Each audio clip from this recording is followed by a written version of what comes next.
Sir, हमने सुना है कि आपके यहाँ पे बिना हाथ लगाए, बिना दवा दिए हर बीमारी का इलाज हो जाता है। क्या ये सही है? जी बिल्कुल सही है। डॉक्टर साहब, सबसे पहले तो आप अपना नाम बताएं। जी मैं डॉक्टर BM योगी। डॉक्टर साहब, कौन कौन सी बीमारियां हैं जिनका उपचार आप बिना हाथ लगाए, बिना दवा दिए कर देते हैं? शरीर का कोई भी दर्द हो, कोई भी समस्या है, बीमारी है, लाइलाज बीमारी है, चाहे वो हार्ट अटैक, हार्ट ब्लॉकेज से संबंधित हो, जी ब्रेन से संबंधित हो, जी cancer, asthma, paralysis, nervousness, Parkinson, जी तो लीवर, किडनी, डाइजेस्टिव सिस्टम या किसी से भी संबंधित बीमारी है, जी सभी रोगों का इलाज इस पद्धति में संभव है। जी। इसे योग प्राण विद्या उपचार कहते हैं। योग प्राण विद्या उपचार कहते हैं सर इसको। तो इसके अंदर हाथ भी नहीं लगाना होता? नहीं, ये दूर से ही किया जा सकता है। जी जैसे आप किसी को देते हैं तो ये ऊर्जा है, ऊर्जा ट्रांसफ़र है, एनर्जी ट्रांसफ़र है। जी। तो एनर्जी ट्रांसफ़र में किसी के टच की ज़रूरत नहीं है। कौन कौन सी बीमारियां होती हैं जिनका आप उपचार करते हैं सर? पैरालिसिस है, पार्किंसन, माइग्रेन, साइट का कोई भी दर्द है, आर्थराइटिस, हार्ट से संबंधित, लंग से संबंधित कोई भी बीमारी जो जल्दी ठीक नहीं हो रही है, आप उसको जी योग प्राण विद्या उपचार से मदद से जल्दी ठीक कर सकते हैं। जी। सर, सारे लोग नीम हकीमों के पास चले गए, झाड़े लगवा ले, देवी देवताओं के पास चले गए, मंत्र टोटके सब कर डालें, लेकिन इलाज नहीं हो पा रहा था। क्या उन बीमारियों का इलाज भी हमारे यहाँ पर होता है? ये पूर्णतः वैज्ञानिक पद्धति है जी। इसमें कोई अंधविश्वास नहीं है। जी और कुछ विशेष डिवाइस हैं जिनसे उपचार पद्धति के एनर्जी ट्रांसफ़र को भी देखा जा सकता है। जी और जो लोग ऐसा कर रहे हैं और नहीं हो पा रहा है तो कहीं उनकी कमी होगी, पर यहाँ पूरी तरह वैज्ञानिक और प्रमाणिक उपचार आपको मिले। कितनी सिटिंग्स के अंदर कौन सी बीमारी हो जाती है? क्या जो सिर दर्द, बदन दर्द जैसे हैं, बुखार, सर्दी, जुकाम, इनका एक सिटिंग में हो जाता है या इससे ज़्यादा सिटिंग करनी पड़ती है? इनमें एक सिटिंग या 2-4 सिटिंग में हो जाता है जी। पर गंभीर बीमारी जितनी होगी उतना ही समय ज़्यादा लगेगा। जी। कितना समय लग सकता है? कितनी सिटिंग्स आपके साथ करनी पड़ेंगी उनको? अगर वो ऊर्जा को ग्रहण करने में सक्षम है जी तो बहुत जल्दी ठीक हो सकता है, जी और अगर नहीं है तो उसको रिसेप्टिव बनाने में कुछ समय लगता है। जी और जितनी गंभीर बीमारी होगी उतनी ज़्यादा सिटिंग लगेंगी। जी। पर हमारे यहाँ ये है कि 2 हफ्ते तक बहुत ज़्यादा 60, 70, 80% गंभीर बीमारियों में रिलीफ हो जाता है। रिलीफ हो सकता है।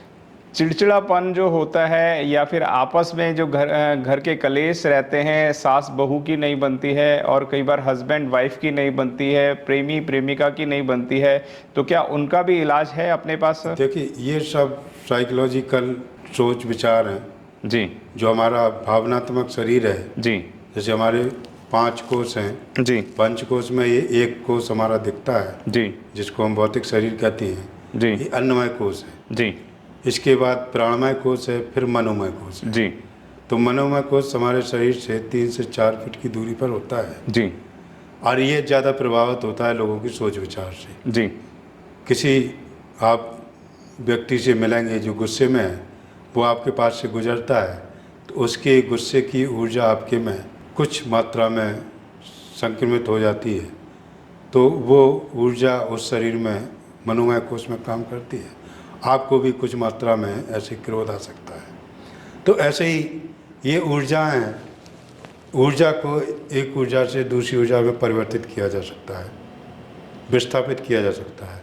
तो हम ये चिड़चिड़ेपन, गुस्से को या जो भी समस्याएं हैं, उन प्रकार की ऊर्जाओं को अलग करके और अच्छी ऊर्जा उसमें विस्थापित कर सकते हैं और संबंधों को सुधार सकते हैं। जी। जिनके बच्चे पढ़ने में मन नहीं लगता है, अच्छे मार्क्स नहीं लाते हैं, क्या क्या वो भी पॉसिबल है? उन बच्चों को भी अच्छा किया जा सकता है या बच्चे बहुत चिड़चिड़े रहते हैं? क्या कहना चाहेंगे डॉक्टर साहब? हाँ, वो भी है, क्योंकि हमारे शरीर में विभिन्न प्रकार की ऊर्जाएं हैं और ये ऊर्जाएं जैसे मैकेनिकल एनर्जी, केमिकल एनर्जी जैसे होती है, वैसे ही इंटेलिजेंट एनर्जी भी है। जी तो वो हमारे ब्रेन को ज़्यादा होती है। जी अगर मान लो हमारे शरीर में 100 यूनिट टोटल एनर्जी है जी और डिफरेंट टाइप ऑफ एनर्जी का परसेंटेज अलग अलग है। जी अगर उसमें मैकेनिकल एनर्जी ज़्यादा है जी। तो वो मैकेनिकल काम ज़्यादा करेगा राइट। और मेंटल कम करेगा, बुद्धिमत्ता के काम कम करेगा। जी। तो वो लेबर अच्छा हो सकता है जिसमें 60% मैकेनिकल एनर्जी है, जी। 10% इंटेलिजेंस है, जी। 20% उसके केमिकल है और 10% और एनर्जी है। तो वो अच्छा लेबर हो सकता है क्योंकि उसकी मैकेनिकल एनर्जी बहुत है। जी। तो जैसे ही अगर उसकी 70% अगर एनर्जी इंटेलिजेंस है और 15% मैकेनिकल और केमिकल है जी। तो वो जीनियस हो सकता है। जी। और इस ऊर्जा को ऊर्जा से बदला जा सकता है। ये विज्ञान का नियम है जी।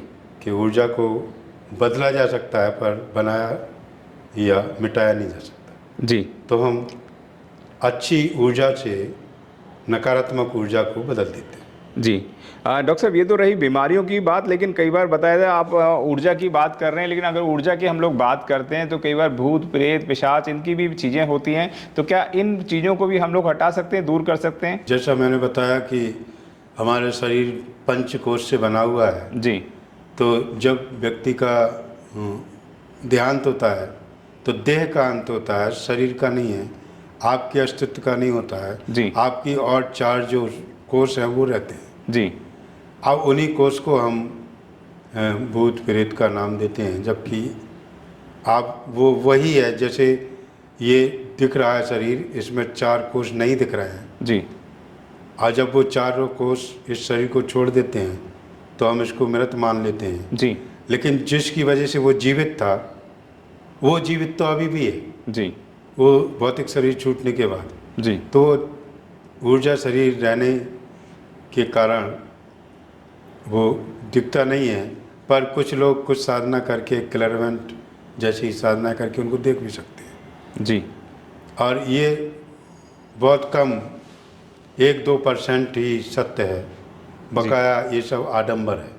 आडंबर है, तो क्या इनका इलाज भी होता है? हाँ बिल्कुल, ये मानसिक वास्तव में बीमारी है। जी। और जो स्पिरिट और भूत प्रेत की बात करते हैं वो 1 या 2% ही सच है। जी। बकाया 98% आडंबर, झूठ और मानसिक बीमारी है। जी। यानी तो कि इसका इलाज संभव है। इसका इलाज संभव है, यानी कि हमारे इस पद्धति पे योग प्राण विद्या उपचार से तमाम परेशानियों का निजात मिल जाता है। हाँ। ठीक बात है डॉक्टर साहब? क्योंकि इसमें हमारे कुछ हार्मोन डिसबैलेंस हो जाते हैं जी। जिसके कारण उसमें वो उस तरह की क्रियाएं उत्पन्न होती हैं शरीर में। जी। तो उसको लगता है कोई देवी देवता या भूत प्रेत हमको शरीर में काम कर रहा है। जी। तो दोस्तों, जितने भी साथी देख रहे हैं, अगर आपको लगता है आपके घर के अंदर, आपके पड़ोस के अंदर या आपके फैमिली के अंदर कोई भी ऐसा पेशेंट है जिसको इस वीडियो की बहुत ज़्यादा ज़रूरत है, यानी कि डॉक्टर साहब के उपचार की ज़रूरत है, और बिना हाथ लगाए, बिना छुए, बिना दवा दिए डॉक्टर साहब इलाज करते हैं, आप एक बार संपर्क कर सकते हैं। धन्यवाद डॉक्टर साहब आपका, जो आपने हमें समय दिया। जी धन्यवाद, थैंक यू।